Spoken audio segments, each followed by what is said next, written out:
right. Oh yeah, thanks you guys. I appreciate Yeah. you taking the time to have me on here. I think it's pretty cool what you guys are doing. Very good questions and what a lot of research. This is cool. Yeah. This is awesome. Thank you for having me. I really appreciate you guys asking me to be a part of this. That was too cool, bro. And I was between shifts. I'm between shifts right now. I think I'm gonna be between shifts the rest of my life. All right, today we're joined by Gene Lindsey, and local surfer, city worker, great dad, and good friend of ours. Yeah. Welcome to the show, Gene. All right. Welcome. Thanks for having me. It's pretty cool. Hell like what you guys are doing here. Thank you. It's a trip hearing yourself for the first time, huh? Yes. It took us a couple episodes to get used to it. That's why when everybody comes in, we're like, just put the headphones on, let's bullshit for a little bit. I was telling David I had one small stint where I played in a band, and having the monitor reverb back at you while you're playing was, whoa, it was kind of weird. I've never had, so it's like the same thing as me talking into this mic, but you can hear yourself playing. Like trying to stay on rhythm with a guitar. Yeah, you hear your guitar coming back at you through the monitor, and it's like, and as you're singing, you can kind of hear it. It's like, what was your band name? Oh, so it was a work thing. We put it together for an open house, and we were Safety Zone. Nice, I like it. Yeah, all the electricians, the safety zone. That was before I was an electrician, though. I was in public works still then, and but we all wore our orange coveralls, so it was kind of. Oh yeah, it's like who sings Down Under? Or no, it is the band Down Under, right? Is that the Men at Aussie Work? Band. Men at Work, yeah. Oh yeah, 80s band. Yeah, yeah. Well, all right, let's get into the questions, but yeah, what was your childhood like? Where did you grow up? Okay, I grew up in El Granada. I was the firstborn of two people that were in high school still. So a little rundown on it. My grandparents on my dad's side they met each other in Stockton, got married. Something was going on with my grandma's health, and they suggested moving to the coast. My mom grew up she was born in San Francisco, and then early teen years, they moved to the coast. When my grandma got remarried, so I think they got together pretty quickly after that, and shotgun wedding, kind of funny picture. My grandma on my dad's side is wearing a black dress. At the shotgun wedding? Yeah, it's kind of wild. But so grew up in El Granada on Palma Street, and it was kind of a pretty crazy street. A lot of young people living on it, so a lot of parties, a lot of everyone knowing each other. I was a little bit of a party favorite as a baby. All the guys would get together, and I was like a football. They'd throw me across the room and they all said I loved every minute of it. Just be laughing. And my sister was born 2 years later. And so my mom, by 18, she had a 2-year-old and a newborn. Wow. Jeez. Yeah. My dad was 20, and he was working at PG&E. And I don't remember a lot about that early time because they divorced very early, but How old was your dad when he had you? 18. So Wow. He was 18. She was 16. Yes. Wow. And so 15 and 17 when everything happened. When the fun stuff. The most fun part. But yeah, and then a lot of during that time there were some pretty cool parts. I do remember going to a party with both my parents when I was probably 4, and I was drinking the adult soda. And that was the first time that I got super sick, and it was like, they're like, how much of that did you have? And I was like, kept pouring off the keg. I'm like, hey, yeah, this everybody else is. Imagine seeing that as one of the grown-ups at the party. You're like, holy shit, dude, this kid just keeps going back to the keg. 4 or 5-year-old animal. Come on, bro. I mean, and what was it like with such young parents? I mean, I'm sure your grandparents had a huge influence in growing up as well. Yeah, having parents so young, you know, they kind of had to really, like, they were still kids. Yeah. So, I mean, when I turned 18, I was trying to think of, like, oh man, if I had a kid right now, what my dad did. Yeah. Yeah. You know, and so I spent quite a bit of time with my grandparents. My mom's mom lived 1 block away on Balboa, so I was on the corner of Palma Valencia. She was on the corner of pretty much Palma and Balboa, like middle block. But I spent the bulk of my time with my dad's parents over in mobile home park where I'm at. I went a lot of places with them, spent tons of time with them. They were just really, really good people that really just, my grandma loved her grandkids and her kids. She loved her kids too, but she just like loved us and loved taking us everywhere and, you know, going around town. I remember going to Maugry's, fruit stand, which, that was, it's along the highway. Do you know where that is? It used to be Maugry's. It was right near the church next to Farmer John's. You're down by where the monster truck is at Farmer John's, but you were on the other side of the church? Yeah, so going towards, what's it? Kehoe. Yeah. Yeah, there's a house there in the middle of that, and there was like a fruit stand there, and that was my grandma's friend, so we'd go hang out there. I think it was a vet after that for a short Yeah, it was like a dog grooming place. Yeah, I remember this place. Yeah. So, yeah. We used to bring our yellow lab there. Yeah. That's the only reason I know that building. So, yeah. So do you know if because your parents had you at a young age, do you know if you were an accident as a child, or were you planned for it? Okay. No, I was not planned. Never know. You never know back then. Yeah. No, not planned. Yeah, shotgun wedding. Yeah.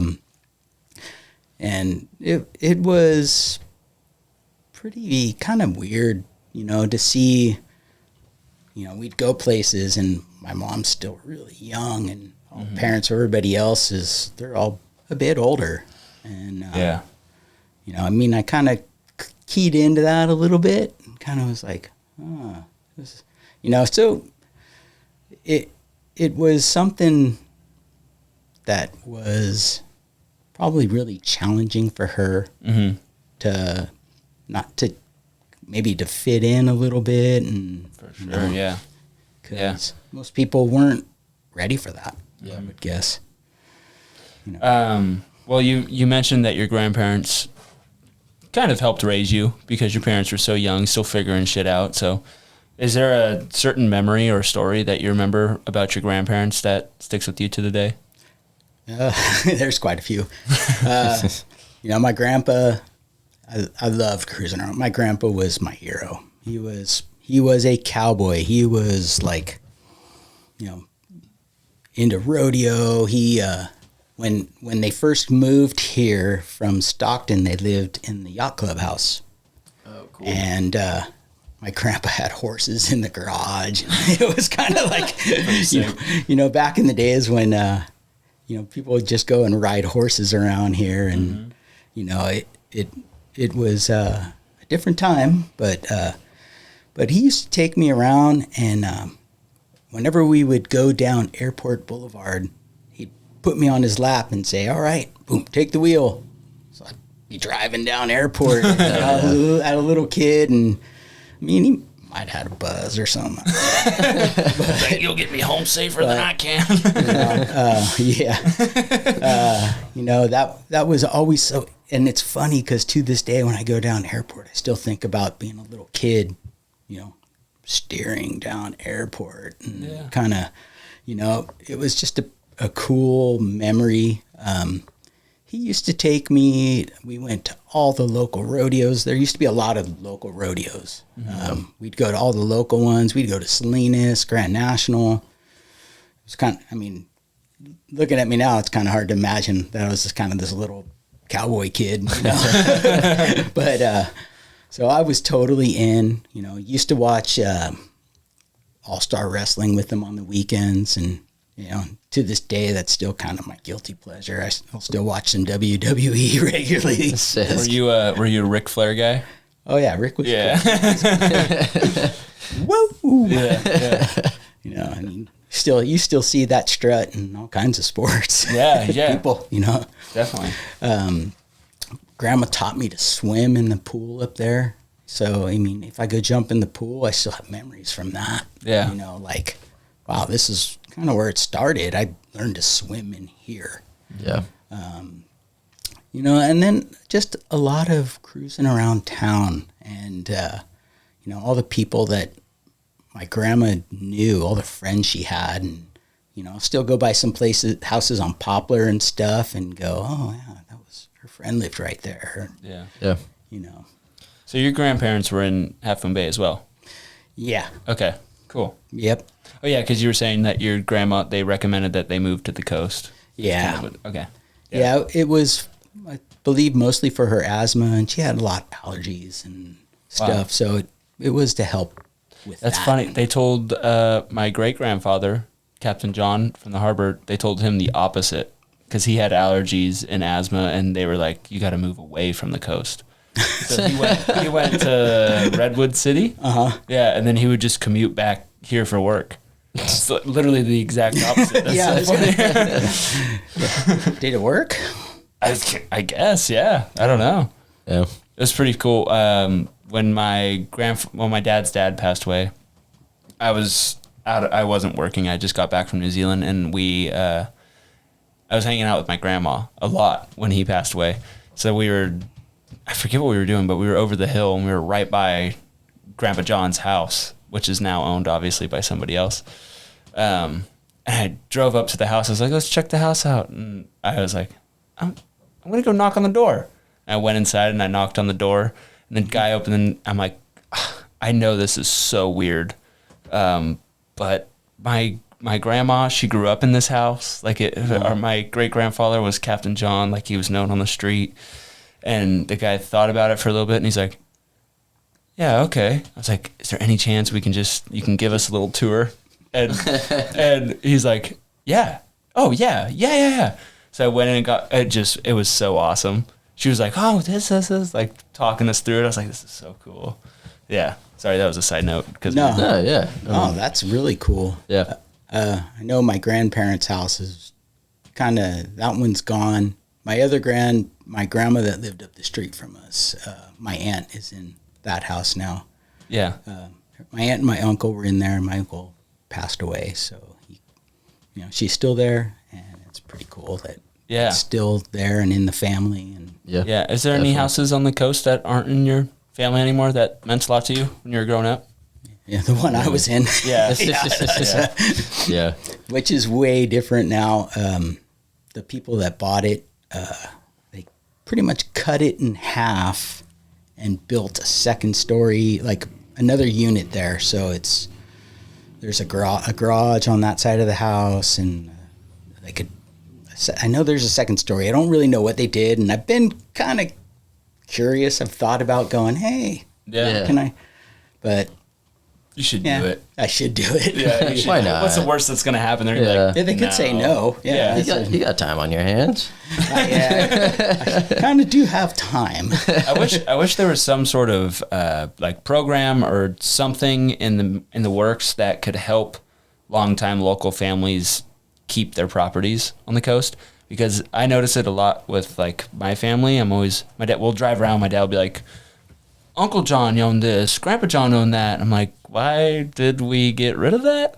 And it's like, well, fuck. I mean, the money's so good when you sell, but it's like your great grandchildren could also experience the beauty of living here and doing that. I don't know. It'd be interesting to see what anybody could work out to kind of work with. That's a tough one. Yeah, that's a tough one. I know. Yeah. Yeah, people want money. Yeah. Well, it's tough too because like a lot of the properties now, people still they owe a lot of money on them. Yeah. And we kind of experienced that with Vicky's parents when they passed away, and we wanted to try and keep the house, but it just kind of couldn't be done. It wasn't us. Her and her brother. It would have just been a hardship to keep it. It's too bad because it's now gone. It's actually it's on Spindrift there.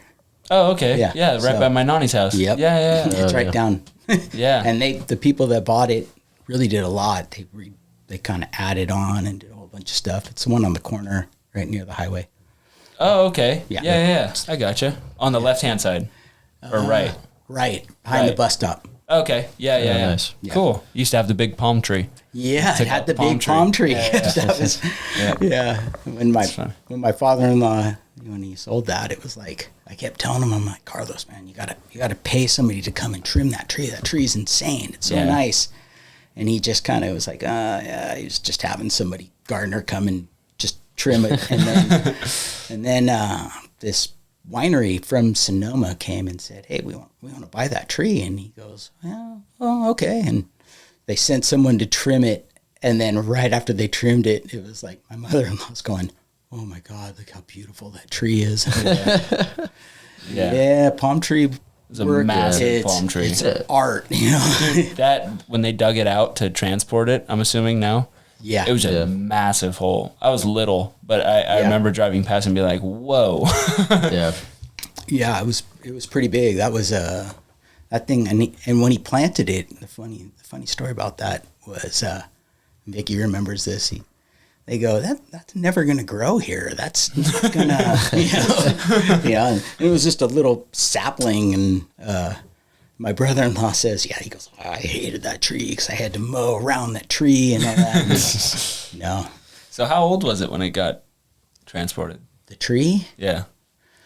I don't really know. Oh. But I do remember it going because I was like, oh man, look how beautiful that thing is. And it just needed the right touch, not just somebody to cut it. It needed. Yeah.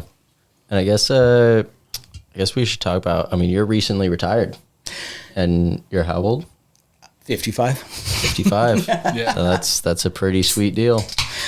Yeah.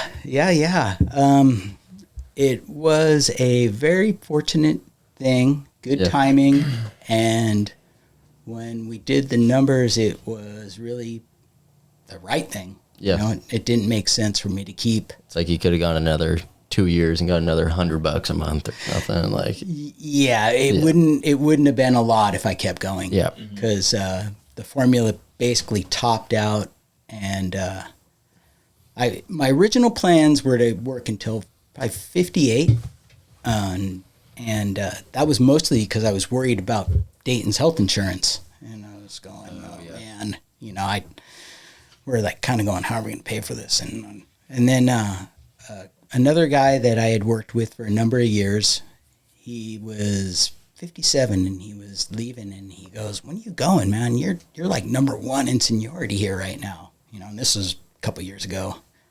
And I go, well, I got to stay because of my son. He goes, go talk to HR. He goes, you're going to be surprised. And I went to HR, and they go, no, he's covered to 26. And I'm, okay, well, we're going to dive into this a little deeper then. Yeah. So, and what did you do for work? So I was a substation electrician. So it's basically high voltage, high current. I worked from 115 kV down.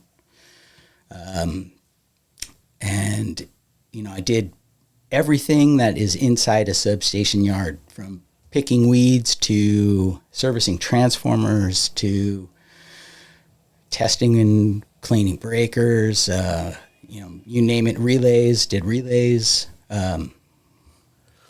everything that you, when you look at that yard that's next to Ace, I still think Ocean Shore, it's not Ocean Shore anymore. But you were working on one of those. Yeah, I worked we had 9. Oh, Wow. Okay. So, but I had one that was kind of my station. Okay. So I was supposed to be the expert in that one, and I was pretty good at that station. I knew it pretty well. Cool. And also, let's touch on the fact it was with, I don't know if you want, but it was with the city of Palo Alto. Yes. Which in itself is very unique in the sense that it doesn't like to subcontract anything out. They kind of have all their own functionalities. Like they have their electricians, they have their linemen, they have their, I don't know, do they have pavers? I don't know. Doesn't really Yes. matter. They tend to, they try to do everything inside the city of Palo Alto.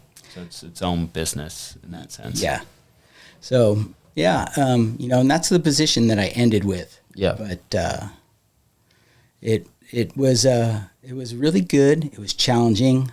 I love solving puzzles, and it was a lot of puzzle solving. Yeah.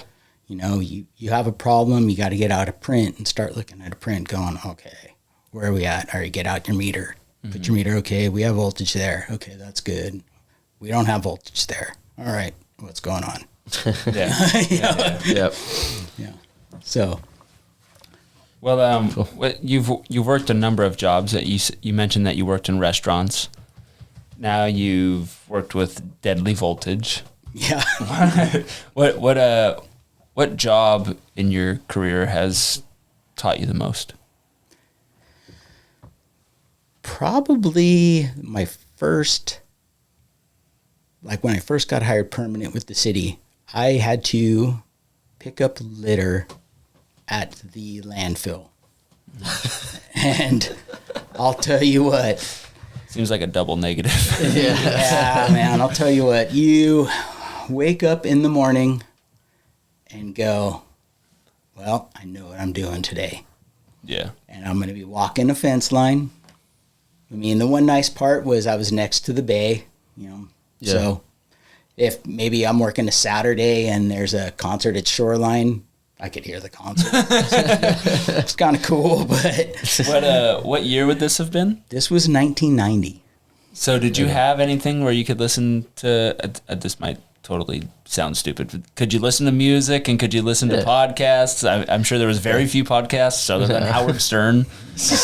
No podcasts, but we were allowed to listen to a radio if you had one. So I had a little FM Walkman. Yeah. It was like that big. And so what I did was I cut a hole in my hard hat and made a strap to hold it on so I could listen to, and I'd listen to Lamont Tonelli and Hell KSJO and, Yeah. or I'd listen to, Live 105 during the day. And, so. Fun fact.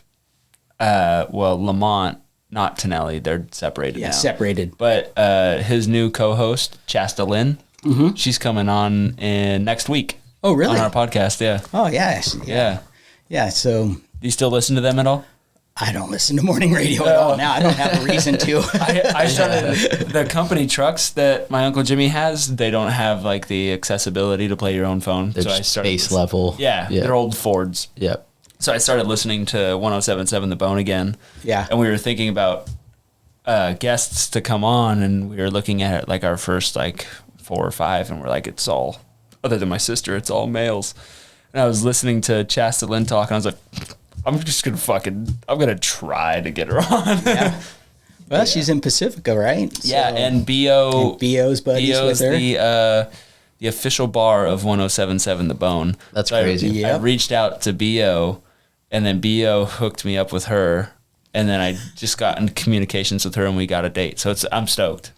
It's gonna be really Super fun. cool. Oh, that'll be cool. Yeah. Yeah. She put, it was entertaining. I got to listen to them for a while. I bounced back and forth. I like, when I would go to work in the morning, I usually went super early, and I like to walk about 5 or 6 miles. So saw a different side of Palo Alto. It, 4:30 in the morning. Yeah. Saw some pretty weird stuff. Saw some, had a couple kind of sketchy experiences where I was like, man, I wonder if I'm about to get jacked right now. Cause you got any, guys. can you tell us any good stories? Well, so I was walking, I went for my morning walk, and I'm kind of getting back towards one of the stations that I was walking from, and there's two guys across the street at a bus stop, and for no reason at all, one guy just walks across the street in front of where I'm headed, and I go, okay. He walks across the street, starts walking real slow, and I walk fast. I'm like gaining on this guy, and I'm looking at the other guy across the street, and he's kind of, looking up in the air and all that, and I go, this doesn't look right. And as I go past him, I see him, I look back, and I see him start to cross the street, like kind of to be behind me. So I just go straight across the street and start booking it, and I'm like not running, but I'm walking pretty fast. And the other guy that was in front of me now turns back, and he looks, and he sees his buddy, and he's like, they're kind of looking at each other as I've already gone past him. He didn't realize I was already gone. And they're like kind of looking at each other. And then they realize like I'm pretty far ahead already, and I'm on the other side of the street. So, They're not getting you. Yeah, no, I'm even old, I'm still fast, man. I'll run if I got to. Is this EPA? No, this is Palo Alto. Oh, downtown Palo Alto. It would have been, which street was I on? I think I was on Middlefield when that happened. Pretty busy street, but, there's still, I read the paper every day, and there was still a lot of weird things that happened in the middle of the night in Palo Alto. Oh, yeah. Kind of a sad thing was, I remember walking down on Friday. I always did the same walk where I would walk, I would go to Page Mill Road to Foothill, but not Foothill. There's, I think it's Miranda, I think. It's a frontage road that goes along Foothill, end up at Arastadero, go down Arastadero, and then go down El Camino, get a couple donuts, then walk back down to Hanson Way to where my station was. And that was about a 5.5, 6 mile walk. You're just doing this before work? Yes. You're not paid. You're just no, I'm not on the clock. Early, I'm going on a 5 to 6 mile walk. Yeah, kind of. Was that just because like? And then you go to work. Then you go to work and you walk more. Yeah. That's nuts. I'm kind of active. Yeah. But I remember I got my donuts and I walk out and I see this she looked like a pretty young girl, and I could tell that she was homeless, and I thought, wow, that's like kind of really sad that someone that young, and then a couple weeks later in the paper on the front page I saw that she had passed away, and I went, that's the girl I saw. Man, that's she was living in a tent over near Stanford Hospital, or not Stanford, Stanford Malmore. Mm-hmm. And I was like, man, that was a bummer. Yeah. Just kind of. That's gnarly. Yeah. But I see, I used to bump into some people. There was one guy that he'd go, hey, Mr. City of Palo Alto. There was some funny stuff too, and I'd see people that would wave to me and like, yeah, this guy's nuts. When I see, well, they were out walking at that time too. So yeah. A lot of my walks, I walked through the Stanford, like the athletic facility. So yeah, that's a good walk. Kind of neat. Yeah. Past the gym. Yeah. The game time gym or the practice gym? I would go past the basketball gym, past the swimming pool, the practice football, I guess football, rugby area, past the base sunken diamond, the softball field. At the end, they tore down the softball field. I don't know if they have it back yet. But. I think it's a football practice field now. Is it? Yeah, right on the other side of the gym. Yeah, that's a football practice field, but the girls' softball field, so it went gym, football practice field, and then the girls' softball field. Okay. And they tore down all the seating and took out all the trees and all that. So I always growing up, I don't know if they had this when you're doing your morning walks, but at the swimming pool, they had, in all seriousness, at the swimming pool, they had, when I was little, I'd go to football camps, or like my dad would take my sister and I to Stanford women's basketball games because Morgan was into basketball. Yeah. And we'd walk back past the pool to get back to the truck, and they had they have the high diving bars in the pool, and I'd just walk by, I'd just stand at the fence, I'd be like, let me get one jump. Be all these little kids in like a camp, they probably paid thousands of dollars for. I'm like, God, that looks so cool. Yeah. Well, we can hop back on script a little bit. Okay. But your uncle bought you your first BMX bike at 4. Yeah. Or around there. That was your first it was bike. just a bike. First bike. So I was at my grandparents' house there in the trailer park, and my uncle shows up with a bike, and it had training wheels on it and all that. And I remember looking at it going, no, Uncle Kid, no, man. I don't know about those. None of the other kids are using those. And he goes, well, all right, we'll take them off. And I'm like, yeah, let's take them off. So takes them off, and it was like, what is it? The bike, they still have them. The bikes that you can't coast. You have to keep pedaling. Oh, the brakes when you push the pedals backwards. And so it was like, and he pushes me up, gets me going, boom, crash, all bloody knee. I'm like, oh man. And then he's like, okay, well, I'm like, no, we're not done. So learned how to ride a bike pretty quick on concrete there in the park. And, every time I go past the corner of Corona there, I'm like, I rode a bike. That's where I learned to ride my bike. That's awesome. That's pretty cool. Yep. And that uncle, man, he was such a good guy, man. He really was like, I was very gifted to have him as an uncle. Yeah. That's cool. And did you ever get into BMX? Yes, I did. Yeah. I was so hooked. I used to read BMX Plus, BMX Action. I had subscriptions of both, and I was totally into it. And was that like, were you did you do any racing, or was that pretty much just freestyle stuff? There really wasn't much freestyle going on, but I used to I had to get on my bike and just cruise. I'd take off and just ride around town, look for stuff to jump and all that. And right up the street from where Tommy Rice used to live, the corner of San Carlos and was that Vallejo? Vallejo? Is it same street PJ's on? No. So he was at San Carlos and the islands. It's Alhambra, I think. Okay. Alhambra. Okay. And that's where Rice Trucking was at the beginning.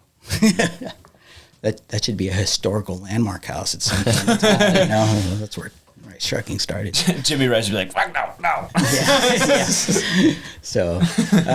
Yeah. So Tommy was a couple blocks from me, but across the street from him, just up on the corner of Balboa there was like a little track that somebody, I guess, a bunch of kids put together, but we'd always just bomb and race through there, and that was kind of fun. I tried to build a track, across the street from my house, and that was, I found out that's a lot of work. But I did that. I really was into just riding and all that. And one summer, we were in Tahoe. I was with my mom and my stepdad and my sister, and we were having it was a vacation. I want to say I was 12 or 13. I don't remember exactly how old. And we would stay there. My stepdad had a house in South Lake, and we'd stay there for a few weeks. And I saw a sign at the local bike shop up there. It said BMX Racing Carson City. And I go, Mom, can I do this? I really, really want to do this. And she goes, oh, man, that's a ways away. How much time is it going to take and all that? And I go, I don't know. I've never done it, but you've seen how into this I am. I've been reading magazines for years and all this. This is like what I've been dreaming of. So she goes, well, go ahead and call them and get info. So I call the director and I go, hey, I've never raced. I have a bike, but I don't have a helmet. And she goes, well, we can loan you a helmet. And I go, what else do I need? And she goes, are your parents there? And yeah, they're going to bring me. And so she goes, do you have a number plate? And I go, no. She goes, well, we can just use a paper plate. And I'm like, okay. And so then I remember, I'm like, man, I don't want to go and have a paper plate. I'm already going to look kind of like a kook in jeans, and I had a cameo T-shirt with long sleeves because I remember I had to wear pants and sleeves. And so I rode my bike to the bike shop that was near, and I go, hey, I don't have any money, man. Can I like sweep up the parking lot or something? I need a number plate. And so the guy was pretty cool. He's like, look at this kid, man. At least he wants to do something. So Yeah. I think I swept the parking lot or something. He gave me a cheap number plate. Cool. And so Hustling. Yeah. Yep. So we get there, and I go find the director, and she goes, oh yeah, here's my son. Here, you can take his helmet. So did a couple practice laps, and I was like, damn, man, first time on a track. And I was like, wow, this is cool. And then, so first race, I just smoked everybody. No, hell yeah. And I'm like, yeah. So second race, then there was the delay, my mom's going, wait, why don't you just ride again right now? And I go, I don't know how this works. And Yeah. Moto 1 and Moto 2. yeah. So second race, I got third because I don't remember what happened, but this kid got in my head. he said something to me that screwed me up, and I went, oh man. So third race, I knew to get first, I had to win that one again. So went out, me and this guy were same kid that got in my head. We're neck and neck to the line, and I ended up nosing him out, and I got this big ass trophy, but we were there all day, and I remember I'm just like psyched. I'm like, oh man, look, my parents are, look how good I'm at this. You guys got to support this. And we get in the car, and I just remember my stepdad going, yeah, I don't think we're doing that again. Oh my And God. I'm like, oh, okay. How about yeah, that was cool. You just killed it. And, Yeah. and they're like, yeah, that's too much work for this, too much time. How old were you? I want to say I was 12 or 13. Okay. What was your stepdad like? He was a nice man, but more than anything, I think he was really married to my mom. Mm-hmm. It was kind of them, and then my mom and my sister and I, and he was a good guy. He wasn't a terrible guy. But he didn't go out of his way to connect with you and your sister?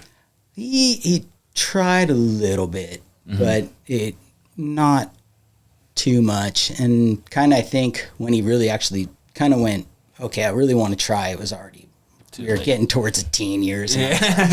Later, I'm out of here. Yeah. Yeah. Well, at a bit of a transition, but at what point did you get into surfing, and when did that kind of take over your life?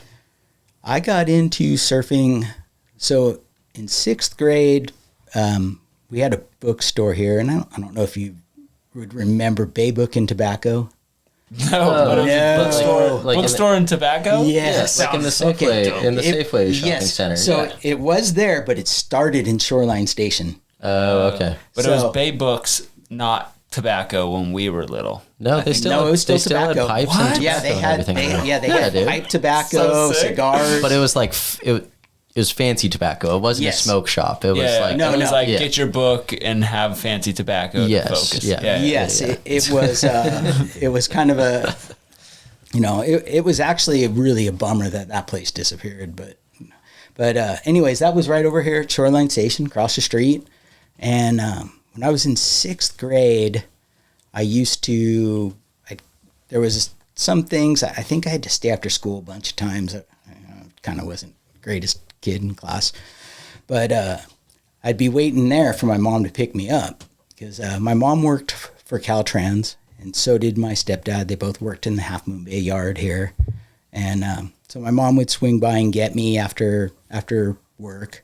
And when I was in there, I remember 6th grade. I'm looking around the bookstore, and I saw the cover of Surfer magazine, and there's a guy in a barrel doing a double peace sign, and I went, whoa. That's like right away. I just was like, damn, that's pretty cool. That's sick that they had that back then too. Yeah. Like, yeah. And so I kind of, I started going, BMX is cool, but that looks really cool. And I can just walk across the highway and do that. Yeah.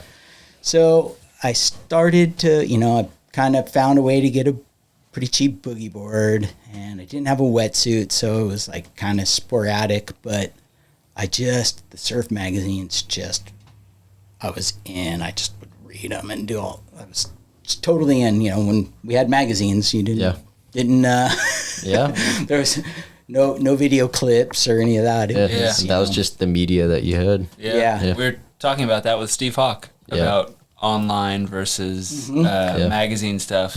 And we all kind of agreed that magazines are making a comeback. I hope so. Eventually. Well, I think limited run print media is making a comeback, but I think the relying on your dose of surf or bike entertainment for the month, like half a year to a year recap magazine. Yeah, the Surfer's Journal. But that's like David was telling a story about how he gets a mountain bike magazine and keeps it safe. Yeah, but that's like one a year. Yeah, exactly. And that's like, I just get one for the year and that's it. Mm-hmm.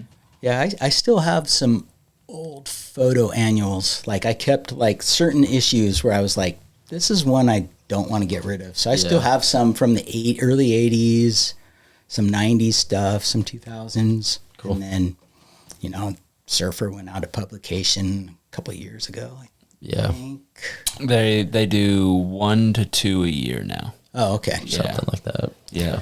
So, but anyways, so Surfer Magazine got me going. So I would say by 8th grade, I had gotten a wetsuit, and was boogie boarding kind of regular. My mom was not really too thrilled about me going to the beach by myself, and I'm like, oh no, I'm going with so and so, and I'm like, yeah, no, I'm just going. So and so might be out there, but so I was only 3 blocks from the jetty, so it made it easy. Mm-hmm. Yeah. And that was really the place at the time. The waves were pretty consistent. And turkey overflow. Yeah, it was pretty a Wild West scene there, though. The dirt parking lot, and you'd have all these guys, bunch of people playing tons of rock music and drinking, smoking pot, and there was these old telephone poles with a sign up on top that said "No vowels." It was some pretty funny stuff, man. Yeah, I think Joga still has like some pictures of that stuff. Oh, nice. It was, But so I would say by the time I got to high school, I was fully in, and just like it just kind of really just took over because it was something that I was getting better at. It was something I wanted to do. It was something that made me feel good about myself, and the identity thing.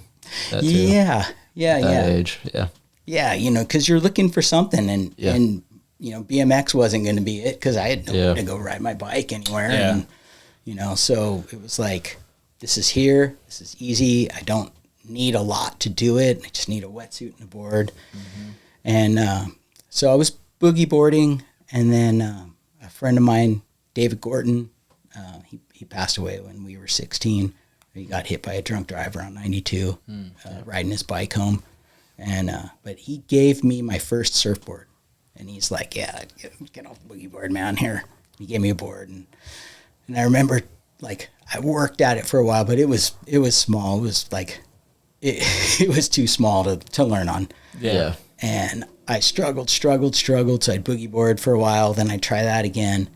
And then another guy the guy that really pushed surfing for me at that age, PJ Rubin, he was about to jump off the wall with a board that he bought for $10. And he was like, yeah, I'm just going to ram this thing into the wall. And I go, no. I'm like, can I try that? And he's like, you can buy it for $10. And I'm like, okay, man, I'll give you $10. I promised it. Stood up first time. Boom. And then it was like, then it was over. It was like surfing. I'm like, boogie boarding. Yeah. Now I kind of have it figured out now. And it just went from there. And, you know, I mean, it's funny how one moment like that, you know, just changes the whole trajectory of your life. Yeah. You know, I mean, I could have struggled on that one too and said, all right, I'm done with this. I'll do something else. But, you know, nope. First wave stood up and it was like, oh yeah, this is it right here. And it was probably on like an ankle high wave. You know, That's all it takes. Yeah, it wasn't much, but it was a small day. I know that, but it was like, wow, okay, this is why we do this. Yeah. That's all I'm chasing now. Is just the ankle high longboard wave. Yeah. That's it. They're fun.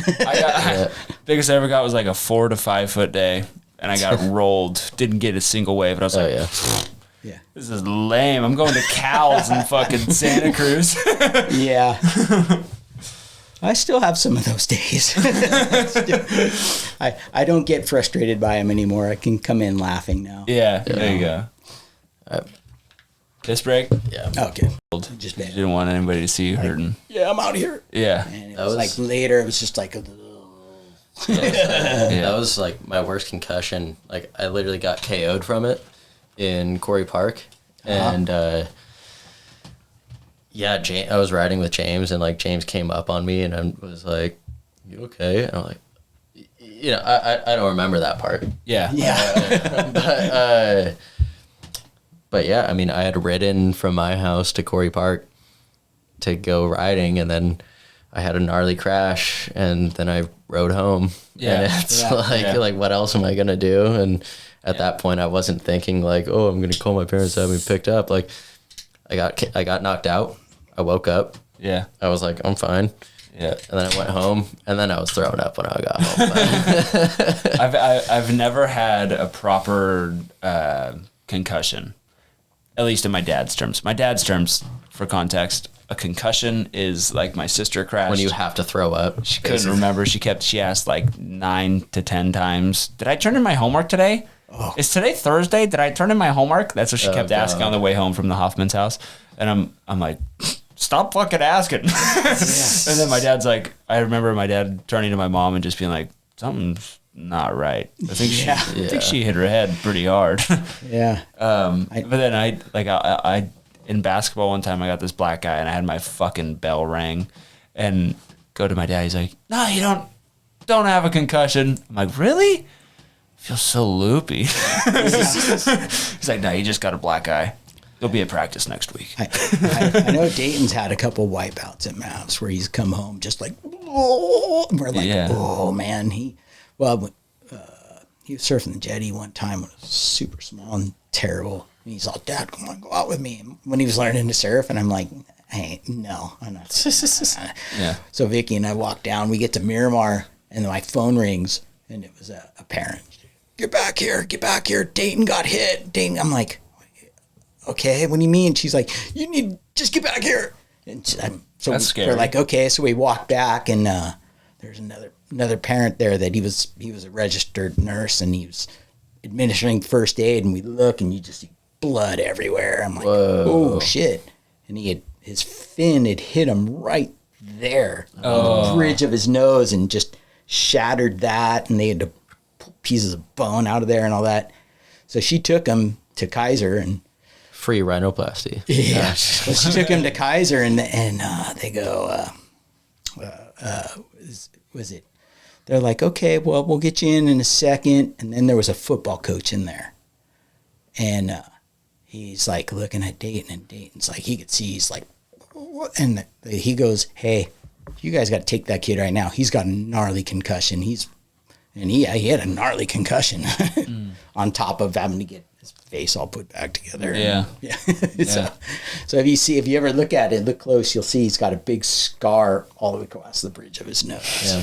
That's a good spot for a scar. Yeah. I got one right. I got one right there from a surfboard.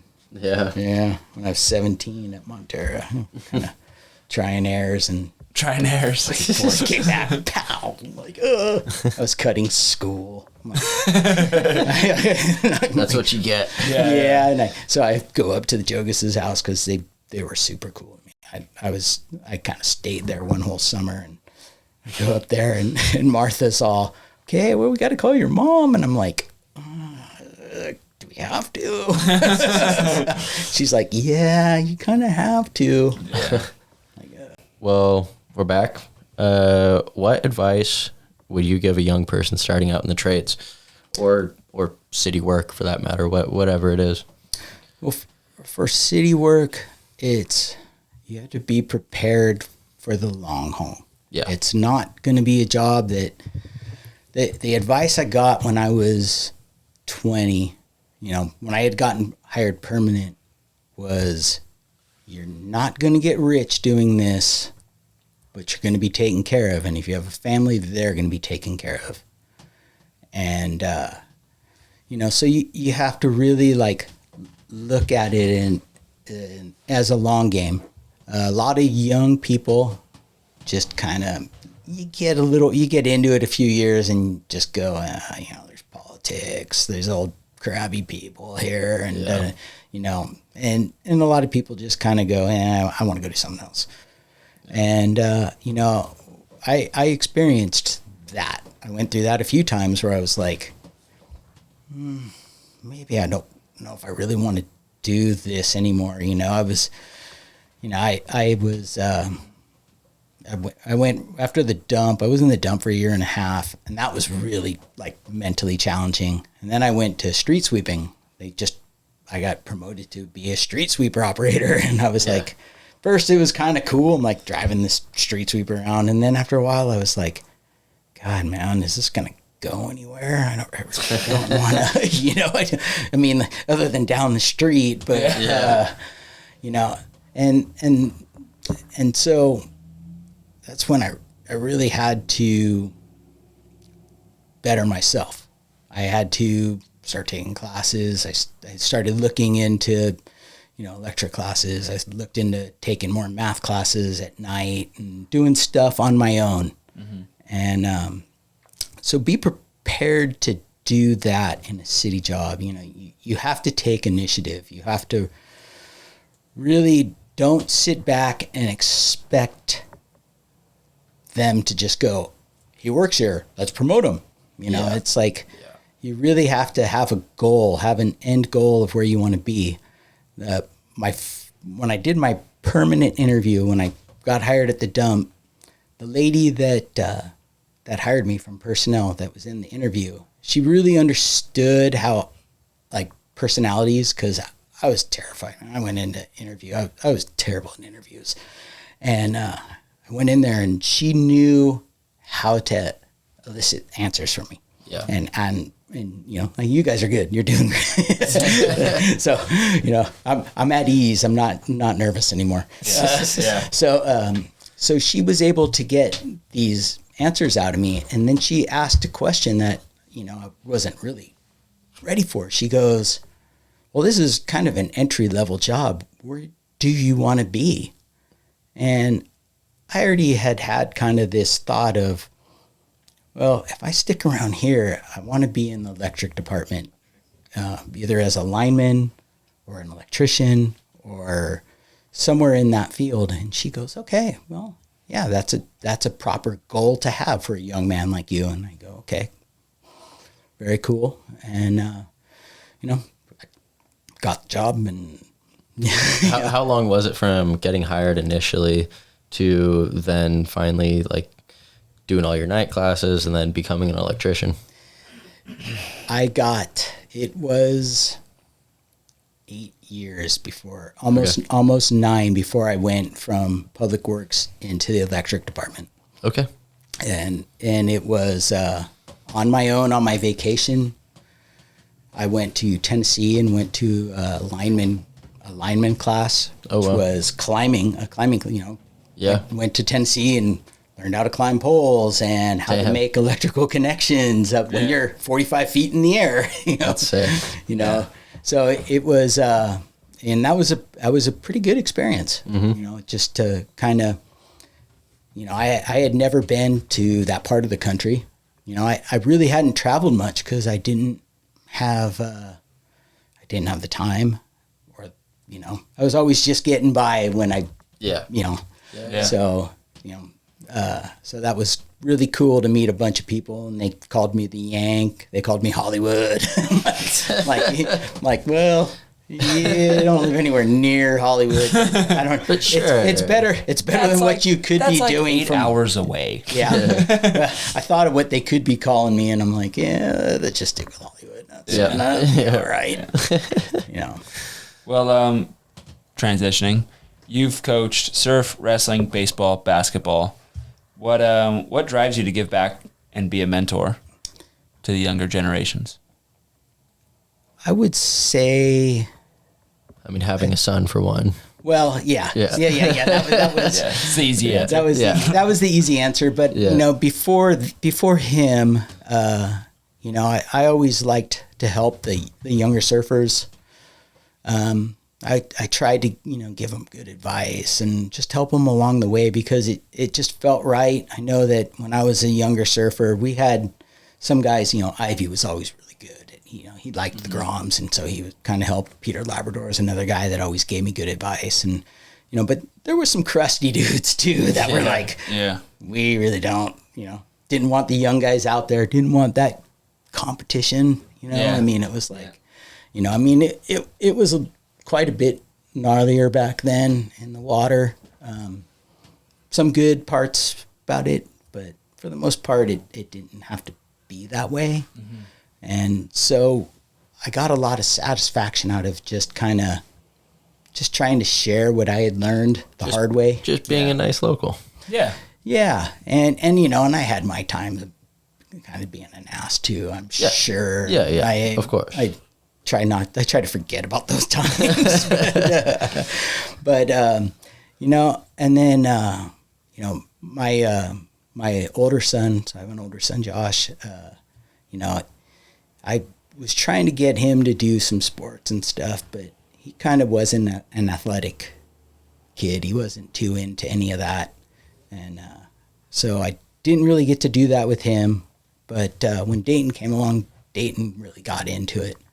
And so it started out with wrestling. They had the wrestling program up at the high school. It was kind of, a weeknight thing. And so Dayton was going to school with Danny Demas' son, Preston, and Nelson Sandino had a son, Tommy. I think Tommy was the only one that actually ended up wrestling in high school out of those three. But so Danny goes, hey, well, let's just start this. And go, okay. So Baker had his thing going, and then we stayed a little later with the three boys, and I think I wrestled Preston because,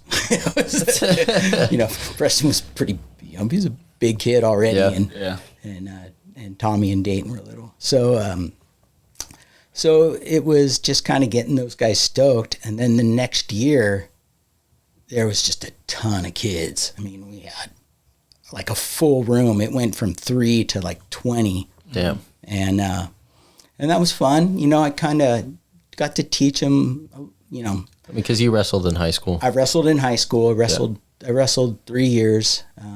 Senior year, I didn't wrestle. Surfing took over. Yeah. and I sometimes question what would it have been like had I kept going, but I try not to look back like that. Yeah. But anyways, so Dayton did that a couple years, and then he got into baseball. And coaching baseball, like actually doing it, terrified me. I was like, oh man, I got to talk in front of parents. I got to, I got to kind of, you got to be there. My time, I got to commit. Yeah, that's the big one. Yeah. And it is a commitment. But let's see, I'm trying to think of how to put this. I like challenges, and I like if it scares you, it's worth doing. For sure. You know, so and then knowing that these kids, they all want something. They're, kids are, why do we do sports? Because we're looking for like satisfaction. We want to learn. We want to grow, especially young men. It's like we're not in a classroom now. We get to like act out and like exert ourselves. Get to go full throttle, but also learn that discipline side of things. Yeah. So I had to really learn baseball, and that was really cool. Because did you grow up playing baseball? I grew up playing baseball. I think it was once I got into majors, I had a coach, and his name was Lloyd Perkins. I don't mind saying it, but he was like a mentor. He like was a guy that believed in this kid that had a hard time getting to practice, and just really like pushed me to be better. And that really inspired me to like, I want to be able to do that. And then later on, when I got to Cunha, we had a baseball team in 8th grade. That's cool. They did it. I think that was the only year we did it. That's pretty epic. Where that two-story building is right over there. Yeah. That was a baseball field. Oh, shit. Yeah. So there was a baseball field at Cunha. And Mr. Bicklin was another guy that he was our coach, and he was a mentor. He like basically just was like believed in me. He put me in positions I didn't get to play in Little League. Yeah. And because there's a lot of politics in Little League. Oh yeah. And silly ones. That I was like, man, I ain't doing that shit. Yeah. So, but he believed in me. With him, I got to pitch. I got to play infield. I played all the time, and so I was like, I want to be like that when the time comes. Yeah.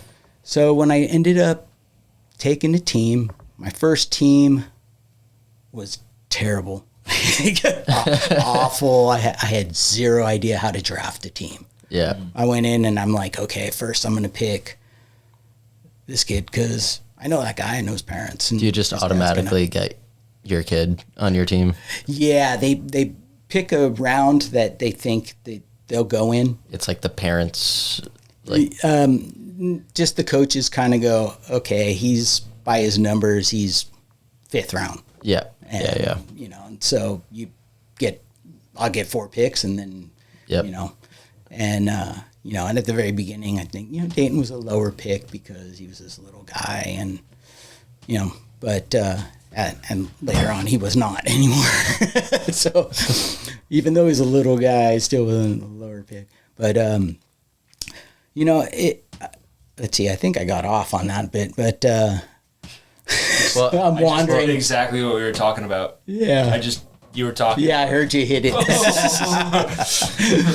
well, I guess we can sum it up with like any great memories from coaching, like a walk-off or just like a great moment from that stands out from coaching.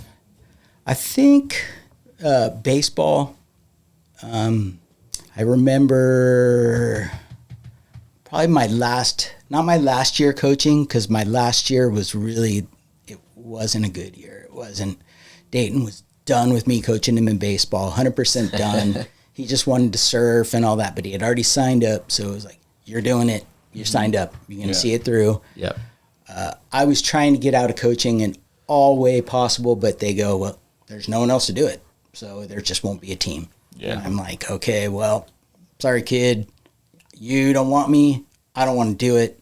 Somebody's got to. So, but the year before that, last year in majors, I drafted this team, and when I got home, it was all Dayton's friends, and it was like I got home and I showed Vicky. I go, hey, here's the team. She goes, I don't know if you guys are going to win any games, but they're going to have a lot of fun. And I go, that's epic. I go, yeah, and I had gotten my my Pirates coach, Ted Morton. So I was able to, I picked his son, Joaquin, and I knew it was going to be fun. I like the other coach, that, his son, good player. And I'm like, this guy knows his stuff. He was he was just a great coach. And I'm like, okay, cool. I got him too. And we had the most fun. I actually picked really well. I had what could have been probably 7 people as coaches on any other team. So pretty much 4 parents sitting in the stand that could have been a coach on any other team. Yeah. And everybody's like, hey, how did you get all of them? And I'm like, yeah, I ain't trading nobody. These kids are awesome. Yeah. And, nice. It was a ton of fun. We had, at any practice, I had 6 coaches. So we would have practices that were all hitting. We'd have practices where it's like all fielding, and it was just great. We could focus on all that. We made it to the championship game that year, and we were a base hit away from making it extending because we had to go through the losers bracket. Yeah. So then you have to beat them twice. You have to beat them twice. Yep. And we were a base hit away from that. So that would be the memory. And it's a good memory because I loved that team, loved the parents. The kids were awesome on that. I know there was one kid on the team that a lot of people, I can't say had given up on, but they didn't. I never saw a coach approach him in the right way with how they dealt with him. He was a hothead, and he'd get kicked out of the dugouts and stuff like that, and because he'd throw tantrum. And so I remember, the thing that was cool for me that year was I'm sitting in the dugout. You guys, Ted, you and Cruz, you guys are coaching the bases, and I'm sitting here. And so I don't remember what happened. I think he struck out, and he comes in, he throws his bat, and he's about to throw his helmet. And I go, hey, come here, sit with me. We're sitting at the end of the bench, and I go, I'm not allowing that in my dugout. And he goes, what do you mean? I go, I'm just not going to allow that kind of stuff, man. That's uncalled for. We all fail. Baseball is a game of failure. Yeah. And he's like, oh, okay. And never had an issue again. Nice. It was like, I'm like, and then I thought, man, if everybody took the time to kind of get to know these kids a little bit, you can change outcomes. Oh, yeah. For sure. Yeah, and I think we've all had coaches that took an approach like that, and it's awesome. Yeah. Well, there are some that you do have to just yell at, but but you get to know, as a coach, the best thing to do is get to know your kids. Like, don't just look at them as a player. Kind of get to know them a little bit. Kind of figure out what makes them hum, or because a lot of people just kind of focus on the winning part. Yeah, and that's cool. We do want to win, but you got to be able to speak the same language as your team. Yeah, and you really, if you don't win a single game, but at the end of the year, all the kids had a positive time, and they come back. If they come back, that's a win, man. Yeah. As opposed to, we won every game, and half the kids ain't coming back. Yeah, seriously. Well, transition, we're going to get a little bit more into your love life here. Okay. But you met Victoria in 97, and stepping into being her partner, you stepped into becoming an instant dad. What was that like, stepping into that role? It was very eye-opening. So when we first, I'm going to go back a little bit, El Granada School was where I first met her. We had a class together. We'll stick with her name as Victoria, but, like your dad, anyone that went to El Granada knows her by, what everyone called her back then. And won't even say it because it's not, then she's like, she'll probably trip out if everybody starts calling her. But, so it's kind of funny, the old school of like Fred Harris, Tommy, Terry Bello, they all kind of, so, when I kind of saw her one night, we were at the Bad Otter. I don't know if you guys have any idea. So BK Motors has a history of it. When I was a kid, it was Big Eyes Ice Cream, which was the Ivaz's, had a ice cream hamburger place. then when they were done, it was the Bad Otter Sports Bar. Okay. Burgers and sports bar, and they used to have bands playing and all that. That sounds actually like super cool. Yeah. At that spot. It was pretty cool. It was a good spot. Yeah. So PJ, Obi, and Maya Stefanik, they all graduated from San Francisco State, so they had a party there. And I was at the party and all that, and Vicky comes in. And so I start talking to her, and like we knew each other because we kind of known each other forever. She was really good friends with my aunt, and so she ends up giving me a ride home that night because I was going to have to ride my bike home because I was living in El Granada and kind of would have been a little sketch. So she goes, "Yeah, I'll give you a ride home."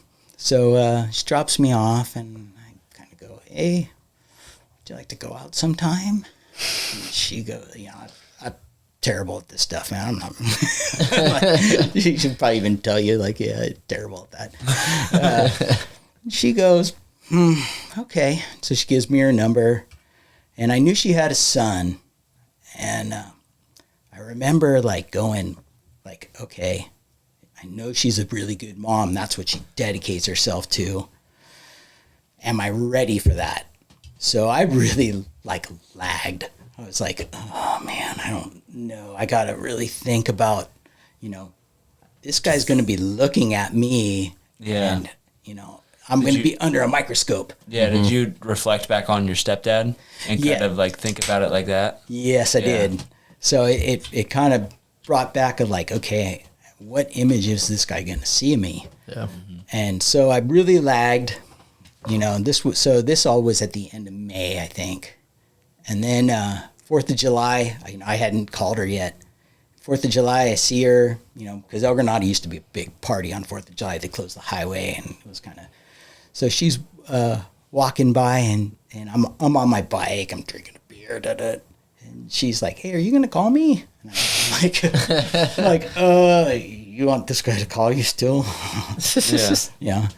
So I ended up like going, okay, if I'm going to date her, I have to really think about this because it's not just her, it's them. Mm-hmm. That's a package deal, and that's her boy, and he's going to be number one. Yeah. So whatever I am, it's number two. Yeah. But it's a good way of looking at it. Yeah. So And how old is Josh, right? Josh, yeah. How old was he at the time? He was 7. Okay. Yeah. And so we ended up going out. I took her to Duart's for our first date. Classic. Was PJ working? I don't think it was PJ, but I want to say Byron was there. Oh, for sure it was. It was Byron. Yeah. Like, because I remember Byron just being like, yeah, that's pretty sick. That's good. Yeah, I get that. So I'm like, all right, yeah. And she's kind of like, okay. And so after that, we dated a little bit, and I still hadn't really like intertwined with Josh yet because she was just feeling me out, and she was doing what a mom should do. She's like, I'm not going to bring you into my son's life until I know like you're worth for sure keeping around. Yeah. So after a few weeks, she had me come over to dinner, go to her, I met her mom because her dad and Josh were in El Salvador. They went down to see family. And so her mom gave me the interview. And it was like pretty nerve-wracking. And because, she just kind of drilled me a little bit. And then afterwards, it was like, okay, cool. And her and I were good. And so then she goes, okay, well, Josh gets back.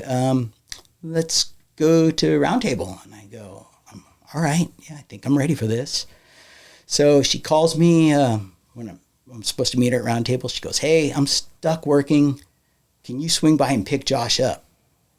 And I'm going, like, instant terrified. I'm like, oh, man. I'm like, he hasn't even really, like, he's seen me, but he hasn't really met me yet. Yeah. And so pull up to the house, and her mom's kind of getting him ready, and I'm like, all right, hey, ready? And he goes, yeah, let's go. I'm like, so that was like my introduction to him. And then if I found out that he was such a good kid, it was really easy. And it made me really reflect on myself and go, well, I want to be an example for this guy. I want to, I don't want him to like, every time he sees me, I'm riding a BMX bike, drinking a beer through Oganana. He's looking at what I do. Mm-hmm. But I still had a lot of goofy things. So, after a few months, I go, hey, can I take Josh to a Giants game? And she goes, yeah, I think that'd be great. And so I had a pocket full of Super Balls. And so we get to the Giants game, it's at Candlestick Park and all that. And so I go, hey, here, come on, let's check this out. So we go up to the very top of Candlestick Park, the top row, nobody's sitting up there. It was a windy, cold night game, there's no one around. And I go, watch this. And I pull Super Ball out, and I roll it down the steps, and you see it go, dong, dong, dong, go over the rail. Nothing, and he's like laughing. And I go, watch it, here we go again. Dong, dong, dong. And then you see, dong. Ball pops back up again. Yeah. And so he gets home, and she goes, well, how did that go? And he goes, Mom, that guy's a big kid. So I really I really dove into it because I think she really went, okay, no, this is a good man. He, his son likes him. And so a little while later, I took him to Pismo, and we were going to camp on the dunes and all that. And I go, yeah, we're going to take him camping to Pismo. We're going to be on Big Beach, Stand Dunes. And she goes, okay, cool. So we get down there, and I go, hey, you want to ride a quad? And he goes, yeah, I never have. And I go, all right, let's do this. And so I go fill out the paperwork. They're like, yeah, is this your son? I'm, yep, that's my son. Yeah, it's cool. Fill out all this stuff. She had no idea I was doing this, So I'm like, okay. So we're about to go. I go, Josh, whatever you do, just be careful. Don't let anything happen. He goes, yeah, okay. So we're riding along the fence to go to the opening to go out in the dunes, and he's kind of right next to me, beside me. So I keep looking back, see him. I look back, and he's not there, and I go, wait, pull over, and I look back behind me. He's laying on the ground, quads upside down. Oh my God. I'm going, oh shit, I just broke her kid, man. I'm like, we'll flying back over to him. Are you all right? You all right? And he's laughing. I just rolled it. I'm like, oh. You're like, dude, come on. Dude, man, don't do that again. Yeah. So, we had some fun times. I took him camping a lot. I really just dove in and just took him to do like cool things. Yeah. And I things that I thought were cool. And what I found was it really, to all my friends' credit, because they're all still my friends, but it really pulled me away from everybody because I was so focused on, I don't want to fail at this. Mm-hmm. Yeah. This is so important to me that I want to be good at it. I want to be his dad because, because his actual, the birth father was not in the picture. He was not around. I never met the guy. I still haven't ever met the guy. Never seen him. I don't even know what he looks like, but I wanted this kid to have a dad, and I wanted him to have the dad I wanted. Mm-hmm. So I just dove in, right away, like field trips. Yeah. Drive. I'll do field trips. I'll do all this stuff. Yeah. I tried to get him to play some sports. No, I wasn't too into it. And I'm like, okay, that's cool. Cause he was a very cerebral kid. He was super smart. He, at 8 years old, he could have conversations, like real conversations with adults. Yeah. Not just like that's special. Talk like a little kid. He could converse. How old was he when you and Vicky had dating? He was, 2003, Josh was 13. Okay. He's 13, and he was a help. Dayton is a super nice, mellow kid. he was not an easy baby. Man. He was brutal as a baby. He cried all night long. Josh would be like, all right, Mom, Dad, I got this. You guys go back to bed. And Wow. Really? Oh, That's yeah. pretty cool. Yeah, he changed diapers. He loved being a big brother. That's cool. And, That's awesome. you know, Him and Dayton still have a good relationship? yeah, they do. Yeah. Yeah.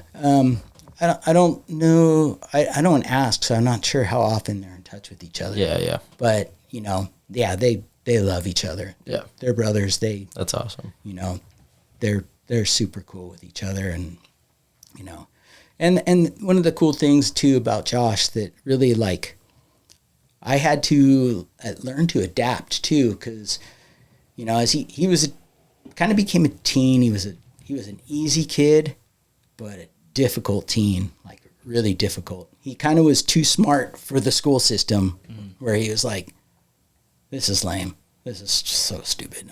I don't this class, I'm not, he wouldn't go to class, but he wouldn't just leave. He'd go to the library and do study for a different class, because he's like, yeah, I was not doing this class. I'm just not going.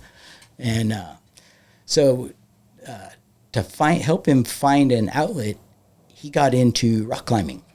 Oh, nice. Cool. And me being supportive, I got into it with him. Yeah. I'm like, all right, let's go. And so we'd go to Planet Granite together. But it was already kind of at the point where he was like, yeah, kind of done hanging out with you. You know? Yeah. But we would still go together. And, you know, so I kind of got into, you know, I spent a small time rock climbing because of him. And, you know, we'd go to Tahoe, and he'd go, there's a spot to go boulder. Let's go boulder. Yeah. Okay. Let's go. Let's do it. You know, You ever go to Castle Rock? yes. Yeah. Yes. We did that. I was very cautious there, because I never got very good at it. Yeah. It's a good hike in. Yeah. And I was like, oh man, I'm kind of, you can do this. You're good at it. I'm kind of I still got to go to work tomorrow. I'm not going to get hurt doing this stuff. Yeah.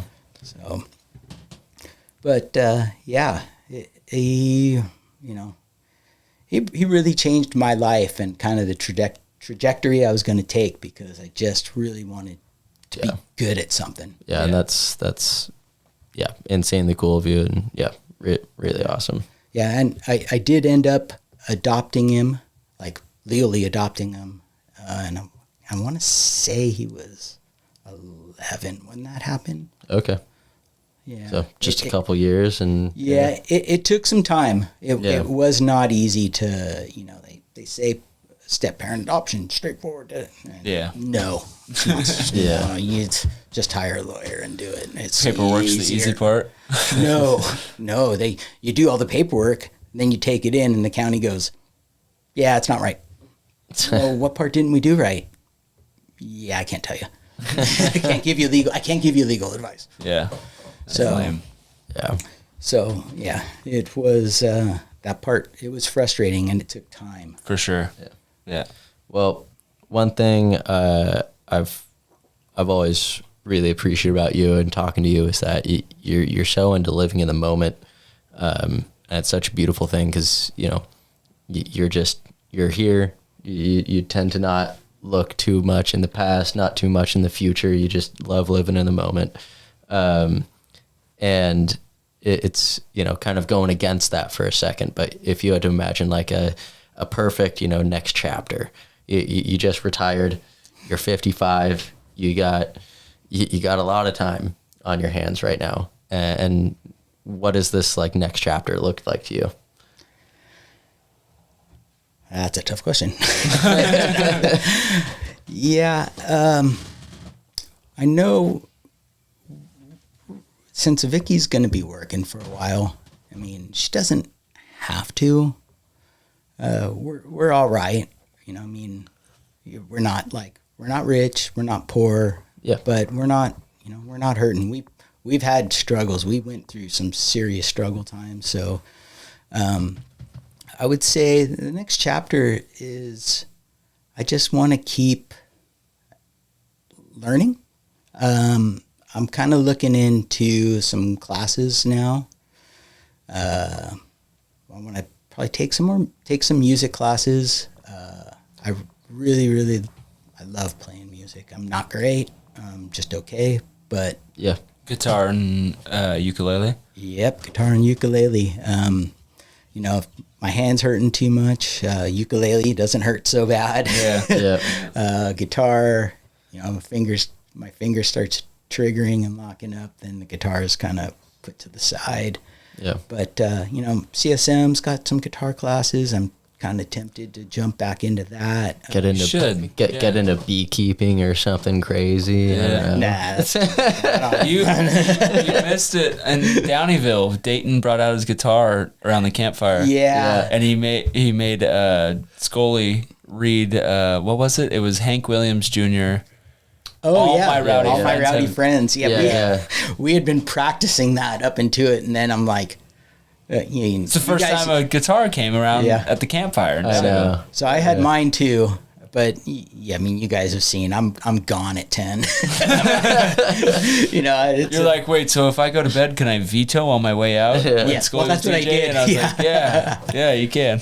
Yeah. that was. But no, he really is taken to it. He's gotten really good, really fast, and I really like seeing his passion for things. Yeah. He doesn't just put his toe in something. He puts his old leg into something. Yeah. You know, if he likes it. And I could always tell he had the ability. I watched my youngest brother is a phenomenal musician. He can play probably, if you hand him an instrument, if he doesn't know it, he'll probably be able to play it in a couple hours. Damn. You know, he's Dayton maybe not so much, but he's got the ear, so he can figure it out. My dad's a really good musician, and you know, so it's like one of the coolest things, man. We've done it a couple times where we got 3 generations playing music together. Yeah. And cool. and that That's is, special. you know, me, my brothers, and my son. We're like, you know, the 5 Lindsey boys are sitting there playing guitars. And Yeah. it's really cool. What's the song that you guys would play together? We played. We just mix it all up. You know, Tennessee whiskey's in there, and Grandpa knows Tennessee whiskey? oh hell yeah, Grandpa Hell knows yeah. Tennessee. Grandpa is a Marshall Tucker guy. Hell So, yeah. That's sick. You know, so we play with God, Marshall Tucker is his band. You name it, he plays Marshall Tucker songs. Yeah. You know, Rolling Stones. You know, I've been hooked on the Stones since I was a little kid. So Yeah. you know, if everybody asks Beatles or the Stones, there's no question to that one, man. Yeah. Rock and Yep. roll, Yeah. baby. Yep. No pop here. Yeah. And then, I mean, you spent a lot of time, especially since you retired, just walking for sea glass, beachcombing. Yes, my morning walks. Even so, my typical day starts with I wake up, have coffee with Vicky, make breakfast for both of us, which is avocado toast with the fried egg. Yep. That's kind of our daily staple. Yeah. She's Can't cool go with wrong it. with that. No, 2 perfect foods right Yeah, there. You know, yeah. egg and avocado. That's about perfect as it gets. And then, yeah, Nice and light. yeah. Yeah. And then she drops Sandy and I off either at Venice or sometimes I'll jump out at Cowboy Roosevelt there and straight to the beach. And if the tide's low, I'm searching and we're walking and start every day. I can't get away from my 5-6 mile walks, you know. Yeah.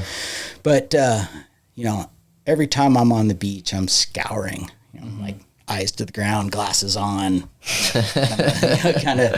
Do you, My buddy goes, yeah, like Gollum, man. It's like looking for the ring. Precious, my precious, yeah, you know, picking up glass, and she's going, you know, I'll come home with a bag, and she goes, we really don't need any more clear or brown or green, and I'm like, yeah, I'm not leaving do it. you have any favorite items from beachcombing? Yeah, I got, there's a few, years and years ago, I used to get shells too. And I kind of don't pick up shells anymore. I still pick up some little sand dollars, like if, like quarter or smaller sand dollars. If I find one, I'm picking that up. Yeah. The big ones, I've given them to kids. Like I'll pick them up and see kid running. The big ones you said? Yeah. That happened a couple weeks ago. There was a kid with her dad, and they're looking at the sand. And I go, "Hey, here." And she's like, and he goes, "Yeah, that's what she's looking for." Yeah. But I just mainly stick to glass, and so recently I found a blue heart, and it's shaped like a heart, and it's probably the size of like a silver dollar, or maybe a little smaller. Yeah. And it's, that's really, that was to me is the cool one. I mean, and blue's the one to get. I was going to say that for people who don't know, there's a significance to the color of the glass that you're picking up on the shore. Yes. So can you tell us a little bit about that? Yeah, blue is really tough to find. The cobalt blue, that really deep, cool blue. I have quite a bit. I have an eye for it. That's, I think everybody has colors they see a little bit better than other colors, and that one catches my eye. Like, one morning I was walking, I think I was in Miramar, and it was a higher tide. I wasn't expecting to see any glass and all that, and I'm looking at the shore break, and all of a sudden I catch a glimpse of blue, and I go, "Wait a minute." And I'm like standing there, and I see the tide draw back, and I see a piece of blue, like it's not even that big, and I'm like, I'm diving in if I gotta. That's the only piece I'm getting today. I'm getting it, and so blue is tough to find. Yellow, like yellow is really tough to find. Red, red was, I think, for the most part, like old brake lights.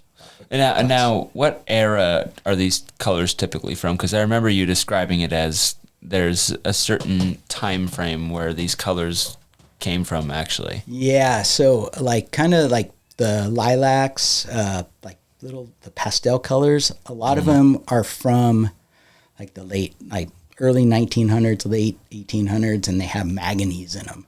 So then there's a thing called Vaseline glass. And what it is that's clear. It could be a pastel, could be like a light yellow. It might just be clear itself. Where if you put those underneath a black light in a black room, dark room, no light in the room, they'll glow like a fluorescent green. Oh, that's cool. And those have uranium in them. Oh, shit. So they have a radioactive property, but it's not a dangerous radioactive property. I've looked into that. Yeah. But so what I found myself doing when I finally got the black light was I just went through almost all the glass I had. I'm like, Just jars. I'm holding it to the jar, and I'm like, something's glowing in there. Just trying to dig through it. And, so I have that in a separate jar.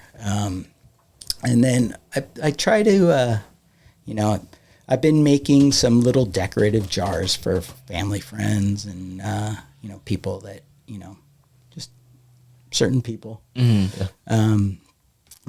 it's funny because Vicky will go, "Oh, yeah."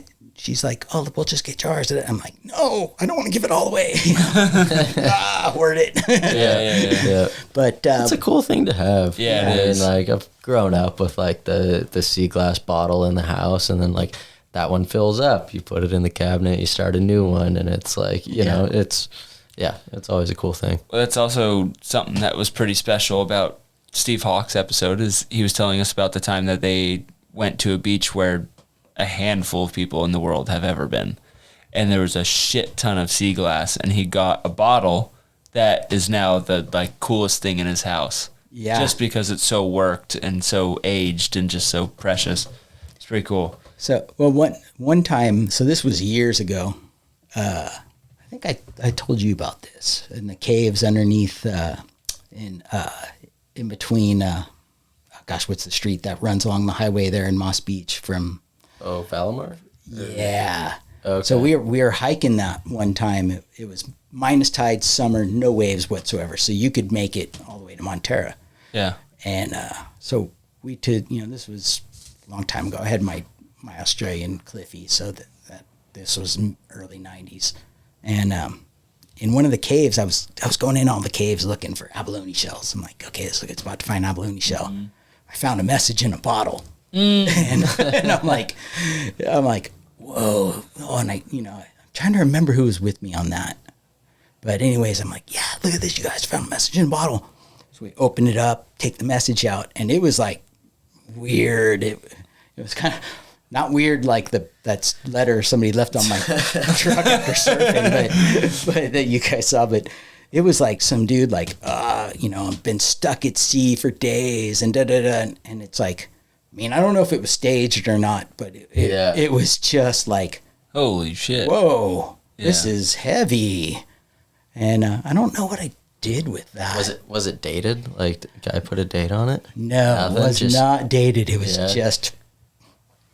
Damn. It was just a letter in a yeah, and I hope somebody gets this. That's crazy. And it was like kind of, I'm like, damn, man, it was in a cave that, just imagine, I looking in there and like any kind of swell and that bottle would have busted in there and all that. Yeah. And nobody would have ever found it, but the fact that like I stumbled upon it was like, whoa, that's pretty cool. Yeah. For sure. But is there any item in particular that you're hoping to find beach coming? Always looking for blue. Always looking for. Yeah. Now, what did you say the significance with blue is? Why blue? I think it's just like the hardest to find. I mean, is that what it is? Well, this lady was telling me yellow is the hardest to find, but I don't know. I just think blue is the coolest. Yeah. I like blue. I like the aqua, kind of anything that's got that, like kind of that a bluish tint to it or that bluish green tint. Those are, I have a jar that has all the unusual things. It's a big jug I put all the stuff that is special in that. And then the greens, browns, clears, generics. Those are, but they're necessary. For sure. So we, with those, been trying to make some jewelry with those or practice on those because I don't want to practice on the like I have a whole bunch of matching stuff set out. Yeah. And so I bought some drill kits, drill bits for glass. It is hard. Oh yeah. I've already broke 2 drill bits. I've only gotten through 1 piece of glass. It's like, when I was making earrings out of sea glass for my girlfriend, it was like, I'm not drilling through this. I'm just like wrapping around it with copper wire and, That makes it's secure enough and it looks fine, Yeah, we might get the glue on so you can glue the because we have the epoxy for gluing stuff on. So we might try that. We'll see, because I have so to go with that blue heart, I have 2 little blue hearts that are about the same size. Oh, cool. So I'm like, this is a set for somebody special. Yeah. And the love of my life, she gets that. Yeah, for sure. That's awesome. So, it's just a matter of trying to figure out the right way to do it. Yeah, for sure. Well, and I got a ton of nieces that we want to make earrings for. And that's cool. So. Yeah. Well, that's all of our questions. Yeah. Yeah. GL, all right. Thanks for taking your time to come talk with us. Yeah. Anything else you wanna throw on top? Enjoy retirement. I'm loving retirement. Yeah. It's great, Summer sucks. There's no waves. I guess everybody's out. Yeah, but you know what? I'm never bored. I'm not a boring person. Even if I'm not doing anything, it's not boring to me, because I'll just pick up. You got Sudoku, you got your crosswords, you got your walking the beach in the morning. Like sounds pretty epic. Yeah. I've been, when it's sunny, I've been sitting out. I'm like, damn, I can actually try and get tan now. I'm not wearing FR shirts and pants all day. I can just wear shorts in my backyard, and so it's kind of nice to actually go, oh, wow, I actually have color here. I don't have a t-shirt line. Yeah, for sure. But yeah, no, I'm just like really loving life. I think part of something I did leave out is at some point in time I would like to do some traveling because I really haven't done a ton of traveling. Yeah. I didn't even get on an airplane until I was like 19 or 20. Wow. And that was to go to Mexico with like Jim Joe and Aaron. And I'm Scully sure- was on that trip. Yeah. You're like, Vito. Vito. Yeah. Oh, that was. And I'm sure like all of your traveling has pretty much been focused around surfing. Yeah. So it's like probably no Europe. No. Well, I would like to. Not yet. Okay. No. Yeah. No. Vicky's destination. She went to Italy a long time ago, and she really wants to get back. And and I'm good. When we go on a trip together, her and I'm able to get out of the gotta surf. It's like I can get out of that. I don't have to surf. It's not necessary. It's favorable. But I've gotten really good that she likes to like not sleep in because she wakes up early now too. Mm-hmm. But she likes to kind of take a slow morning. Not really like an itinerary. Whereas I wake up and the gas is almost full throttle. I'm in the same boat. I'm in the exact same boat.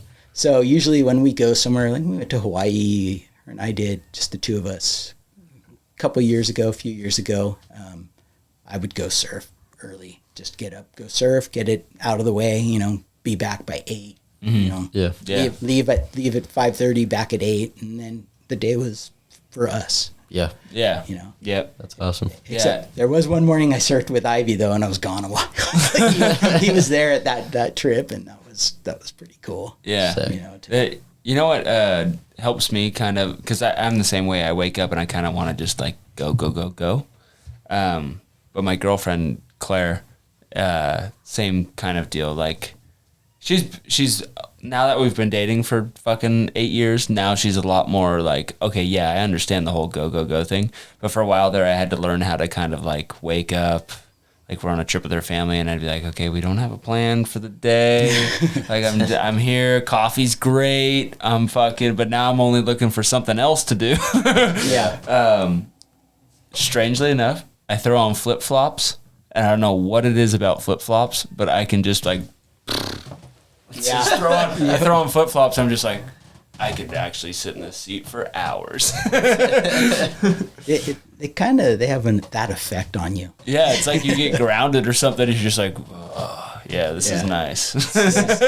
I guess the one other thing too, like so, coaching the surf team, I found out that surfing is that's my thing, but I don't know if I really like. I did like it, but it was difficult because I love the regimen of like, I didn't play football and I didn't play basketball. I played baseball, but practice starts here. This is it's a regimen. Surf practice, you'd go, okay, practices start at 8. So I want everybody there and ready to roll. 8:10, kids are showing up in pajamas, bedroom slippers, and it's like, dude, this is my day right now. I want Dayton's already in the water. He's already like, because he's like, I just want to surf, and I'm like, God, I wish everybody else just wanted to surf too, but I did a couple successes on that. So Zoe Chait, I brought her onto the surf team. This is a funny story. I was coaching the middle school surf team. I had no kids. Almost all of them moved up to the high school. And they go to the junior guards. That's where we recruit. So I go to the junior guards, and I'm like, kind of give a spiel. I'm like, hey, we have a surf team. You get to surf in Santa Cruz. And you get the breaks to yourselves. It's not often you get that. And so I think nothing of it. 2 days later, walking with Vicky. We're walking Roxy at the jetty and all that. And I see this little kid jumping up and down, pointing, going, that's the guy. And I'm like, I don't know that kid. Why is this kid doing that? Yeah. And then I see this guy come running up, and I'm like, oh shit, I don't know what's going on here. And it was her dad, Marcus. And he goes, my daughter said you're the coach of the surf team. And I go, yeah. And he goes, that's all she's talking about. She's dying to do this. And so it was kind of cool to, Zoe is so talented. Yeah. I mean, and I mean, she's on USA Surfing now, right? Like, well, she competes at a very high level. Yeah. And it's not easy, but it was pretty good. I got her into her first surf contest, which was the big chill out. And she took off running it. I don't really have not taking any credit for her because she's all work. Yeah, but you take a sense of pride in her success for sure. Oh yeah. And I like in her dad. I love her family. They're great people, and it's really good to, hopefully she can really find success. But it is really, that's a tough world, man. It is. Yeah. It's as you guys know, Half Moon Bay great is. It's just kind of good everywhere else. Half Moon Bay bubble. Yeah, Half Moon Bay, but she's Half Moon Bay exceptional. So. Oh yeah. So. Yeah. Cool. Right on. Yeah. Right on, Jill. Thanks, dude. Hell That yeah. was a sick time. Welcome back to the Between Shifts podcast. That was Gene Lindsey, great guest, honorable man. Oh yeah, such a good guy. Yeah, the idea with his episode as well is to kind of give, if we feel like we've been having a lot of small business owners on, and we don't want to take away from the career-long people that work for a company. Yeah. And so special to see him so content and so happy with where he's at. So I mean, he's just like the epitome of like living in the moment. I mean, yeah, and something like, it's also pretty epic, like just his course of working for the city. And he put in his time, and he's 55, and he's retired, and he's doing all right, and he has fun. Like he's got his routine, and he's just content in that. Like both of his boys are older now, so he's just spending time with them, spending time with his wife, spending time surfing, beachcombing, playing music. Like it's pretty epic. And I mean, when we were just chatting with him as he was leaving, like whatever day it is, Tuesday, Wednesday, this shit don't matter to him. Yeah. Like, dude, it's like that's how in the moment he is. Yeah. He's like, what? Today's Friday? I thought it was Tuesday. Yeah. He's like, oh, that's why everybody's going crazy. Yeah. I mean, taking advice from him for just like how you're talking about living in the moment is so cool. Like David and I were such fucking goons in Downeyville when we were talking to him, and you're like, dude, how do you start talking about living in the moment, and we just sat there for probably 30 minutes, 45 minutes talking to him about that, and he was just he was in the moment. Yeah. Yeah. He loved talking about it. And that was the first time I met Gene was probably, well, I guess it was when I was working at the kayak shop, because Dayton started working there. And so Dayton and I were working together, and GL would come by every once in a while, and I would just say hi to him. Didn't really know him. And then later went on the Downeyville trips with him, and he was a customer in here. And yeah, I mean, he's just such a nice guy and so friendly. It's like immediately just felt like you could just talk to him for hours. Like, for sure. Such a friendly guy. Yeah. Yeah. Great guy. Hopefully a great episode. We had a lot of fun picking his brain. So yeah. Thanks for listening. Cheers. Have a good night. Cheers, Dave. Later. I'm gonna sneeze. Do it. Let it out. Let the dog eat. I can't. Hope you enjoyed that episode of the podcast. Once again, we're brought to you by Bikeworks HMB, your one-stop shop for bike service, sales, and rentals in Half Moon Bay, California. Whether you're on the mountain, road, or low on battery, Bikeworks HMB has your back. If you enjoyed this episode of the podcast and would like to support, please reach out to us at betweenshiftspod@gmail.com. The link will be in the description. Hope you guys have a wonderful day. GT signing off.